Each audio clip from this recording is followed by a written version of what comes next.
Welcome back to day 3. We did the revision of day 2, that is writing from A to Z, joining letters. And then we started with a capital letter and a small letter joining. So how to join the capital letter with a small letter? We noticed 3 things here, that is joining letters, dot space and 3 dot space. So let's understand about that.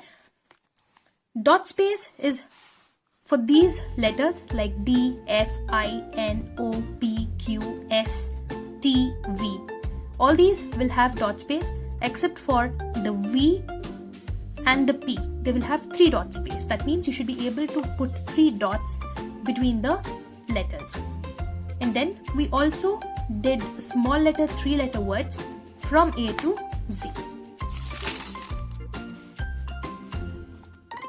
Looking for online tutoring at affordable prices? At Shiva's Tuitions, we offer high-quality online classes, one-on-one and small groups for all grades, trusted by over 2,000 plus parents worldwide. Book a free demo today.